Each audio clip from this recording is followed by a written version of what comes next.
मानी दयाथी माताजीना मंदिरना प्रांगणमां આપણે બધા માતાજીના ગુણગાન ગાવા માટે ભેગા થયા છે। હાલના ટાણાના ભજન ચાલુ થયા। ડિમ્પલબેને ભજન ગાયા, બસિયા બાપુએ ગાયા, ભાઈ નાનો ભાઈ છોકરો એણે પણ ગાયા। ખરેખર આપણે આ બધા ભાગ્યશાળી છીએ કે આપણને આ જીવનની અંદર આવું બધું મળે છે।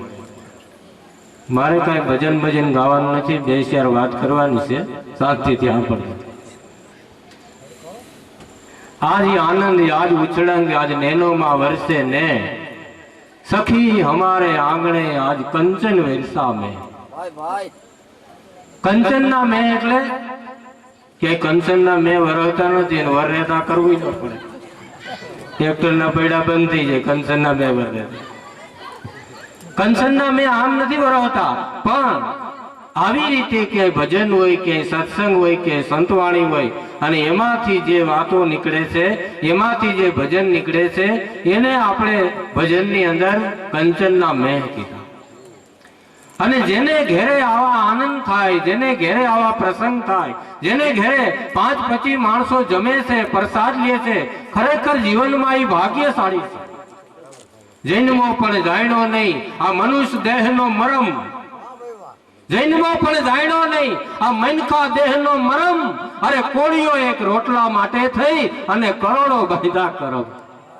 સંત મહાત્મા કે જન્મો પણ જાણ્યો નહીં, જન્મ તો લીધો, જન્મી તો ગયા, પણ જાણ્યો નહીં। જો આવે કંઈક માતાજીની દયા થાય, આવી કંઈક ભગવાનની દયા થાય, આવા કંઈક સંતની કૃપા થાય અને આપણા પરિવારમાં આવી સમજણ આવે, આવા પ્રસંગ થાય, આવા ભજન થાય અને આવી જો માતાજીની મહેરબાની થાય તો આ બધું ભેગું થાય, નકર આ સમજાય નહીં। એક ભાઈની ઘરે મહેમાન ગયા, દરવાજો ટીલ કરીને ખખડાવ્યો, જેવો દરવાજો ભાઈએ ખોલ્યો, ખોલતા વેત જોયું માથે આખો ટકો, આખો ટકો। એની અંદર ભાઈ ગયો, સોફા માથે બેઠો, એને 4-5 વર્ષનો છોકરો પાણીનો ગ્લાસ ભરીને આવ્યો, એને જો ઈ માથે ટકો, આખો ટકો। ઘડીક થયું એક છોકરો નિહારેથી આવ્યો, એ આખો ટકો। ઘડીક થયું તો એક છોકરો દુકાનેથી આવ્યો, એ આખો ટકો। આને એમ થયું 4 ઘરમાં ટકા છે, નક્કી કઈક ઘરમાં કોઈ મરી ગયું છે। ઘડીક થયું બેન હાથમાં કેટલી લઈને આવ્યા ચા દેવા, એને માથે ટકો। આ કે હવે તો વાત પાકી છે, બધાને ટકા છે, ગમે કઈ કારણ છે મરી ગયું, એટલે કે ભાઈ તમારા ઘરમાં કઈ એવું બનાવ બની ગયો કે ના ના એમ કેમ બોલો છો કે આ બધે ટકા કર્યા એટલે કે ના ના અમારા ઘરમાં બધા મોજમાં, 5 જણા, 3 છોકરા, 2 માણા તમારા સામે ઉભા, કે તો આ ટકા કેમ કર્યા બધે? હવે સાંભળજો વાત। સમજણ વિનાના હાંગલા અને પિંજળ પબેડા ખાય, આ હિહોડા આમળમ ગાયગરા કરે, પણ રહ બધો કુંડામાં જાય। અમદાવાદમાં એક અખો ભગત થયો, ઝીણકા હતા તે ચોપડી વાંચવા વકડિયામાં ભણતા, તો ચોપડીમાં એના સાબખા આવતા। અખો ભગત કી આંધળો હારો ને સરગટ વહુ, એમ કથા સાંભળવા આયલા સહુ। આ બધું સમજવાની વાત છે, સમજાય તો મેળ આવશે, નકર બેટરી લાવું, સમજાય તો મેળ આવશે, બધી સમજવાની વાત છે।